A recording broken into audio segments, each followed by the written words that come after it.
నంద్యాల జిల్లా డోన్లోని మంత్రి కార్యాలయంలో బుగ్గన రాజేంద్రనాథ్ ప్రెస్ మీట్.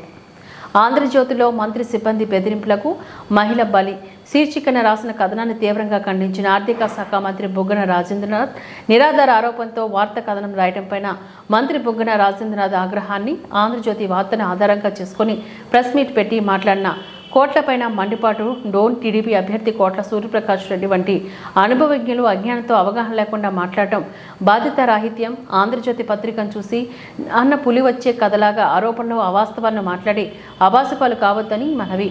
ఎవరో చెప్పింది తెలిసి తెలియక రాసిన అంశాలపైన ప్రెస్ మీట్ పెట్టి మాట్లాడటం పట్ల ప్రజలు నమ్మకం కోల్పోతారు. నమ్మకం పోతే తిరిగి రాదు. రాజకీయాల్లో ఒకసారి నమ్మకం కోల్పోతే మళ్ళీ సంపాదించడం సాధ్యం కాదు. అబద్ధాల వార్తల కోసం అల్లాలే ఆంధ్రజ్యోతి నా పేరుతోని రాసిన వార్త నిజమని నిరూపించగలదా?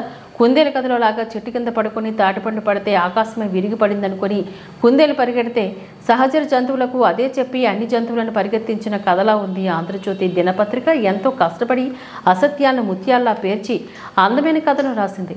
హైదరాబాద్లో ప్రమాదానికి గురైన కారు నాది కాదు. కారు నడిపిన వారితో ఏ సంబంధం లేదు.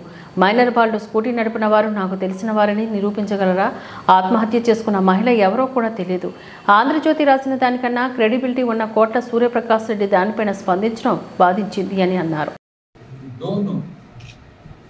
తెలుగుదేశం ఎమ్మెల్యే అభ్యర్థి కోట్ల సూర్యప్రకాష్ రెడ్డి గారు ఒక ప్రెస్ కాన్ఫరెన్స్ పెట్టి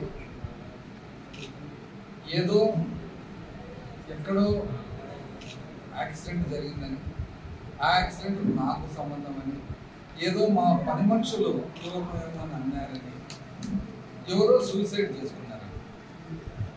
ప్రకాష్ రెడ్డి గారు మీరు సీనియర్ కదండి, మీరు సీనియర్, దాదాపు 75 ఏళ్ళు దగ్గర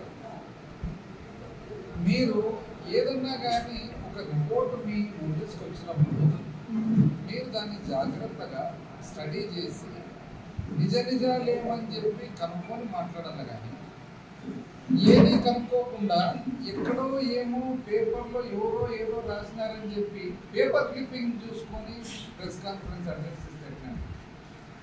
నిజం చెప్పాలంటే అనుభవం ఉన్న రాజకీయ నాయకులు అంటే ఎస్పెషల్లీ మంత్రి పదవులు అట్లా చేసిన వాళ్ళు ఎప్పుడు కూడా ప్రెస్ కాన్ఫరెన్స్ పెట్టే ముందర 1-2 సార్లు ఫ్యాక్ట్స్ కనుక్కుంటారు. ఎందుకంటే ఫ్యాక్ట్స్ కనుక్కోకుండా ఊరికనే మాట్లాడితే అది నానా పులి వచ్చే కథ టైప్ అయిపోతుంది.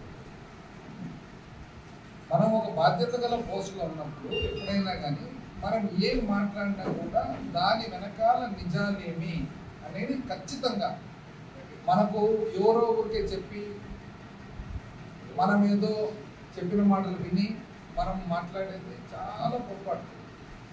ఒకసారి పబ్లిక్ మనం మాట్లాడే దాని మీద నమ్మకం కోల్పోతే మళ్ళా రాదు. రాజకీయ జీవితంలో నమ్మకం అనేది చాలా అత్యంత అవసరం. ఇది ఎట్లుందంటే అదేదో కుందేలు కదా, మంచి గాఢ నిద్రలో చెట్టు కింద ఉంటే తాటికాయ తల మీద పడితే ఇదేదో ఆకాశం నా తల మీద పడిపోయిందని చెప్పి ఊహించుకొని కుందేలు పరిగెత్తుకుంటూ పోతుంటే పక్కన వేరే జంతువు ఏదో వచ్చి ఎందుకు అట్లా పరిగెత్తున్నామంటే ఆకాశం కింద పడుతుందని చెప్పి ఆ జంతువు కూడా కుందేలుతో పాటు పరిగెత్తి ఈ టైంలో అసలు మీరు ఎవరు ఏ బేసిస్ మీద మాట్లాడుతున్నారు?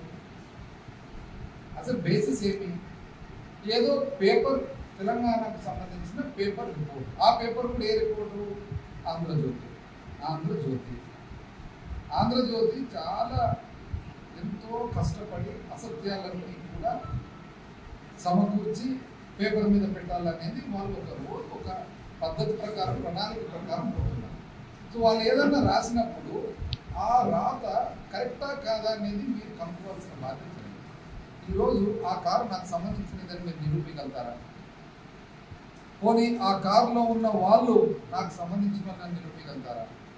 పోనీ ఆ స్కూటర్లో ఏదో తగిలిందన్నారు కదా, వాళ్ళు ఏమన్నా నాకు సంబంధించిన నిరూపించగలుగుతారా? పోనీ ఆ సంబంధించిన సంఘటన నాకు ఎటువంటి సంబంధం ఉందని చెప్పి మీరు ఏమన్నా నిరూపించగలుగుతారా? నిరూపించడం పక్కన పెట్టుకోండి, అసలు అది నిజమా? కారు ఏంది, యాక్సిడెంట్ ఏంది, సూసైడ్ ఏంది, నాకు ఏం సంబంధం అసలు? వాళ్ళు ఎవరో ఆంధ్రజ్యోతి వాళ్ళు ఏందో తెలుసో తెలియకనో వాళ్ళు, ఎందుకంటే అసత్యాలు తెలిస్తే పరిగెత్తుకుంటూ రాస్తుంటారు కాబట్టి వాళ్ళు రాసిన దానికి వాళ్ళంటే సరే పేపర్లో రోజు 10 రాస్తారు, 11ది దాటుకొని వెళ్ళిపోతున్నారు మీడియా కాబట్టి. కానీ మీది క్రెడిబిలిటీ కదా, క్రెడిబిలిటీ ఉన్న మీరు ఏ విధంగా ఇవన్నీ మాట్లాడుతున్నారండి? ఇప్పుడు మేము ఆంధ్రజ్యోతి మీద డిఫమేషన్ ఫైల్ చేస్తున్నాం, అది పొద్దున్నే డిసైడ్ చేసినాం. ఇది అసత్య ప్రచురణ మాకు అసలు సంబంధమే లేదు. కారు నాకు సంబంధం లేదు, వ్యక్తులు నాకు సంబంధం లేదు, సంఘటన నాకు సంబంధం లేదు. మీరేదో పొరపాటున ఎవరో ఏదో అని అనుకొని నా పేరు రాసినట్టున్నారు. మీరు ఆంధ్రజ్యోతి మీరు కనుక్కోకుండా రాసిన దాని వలన ఈరోజు లాయర్ నోటీస్ ఇస్తున్నాము.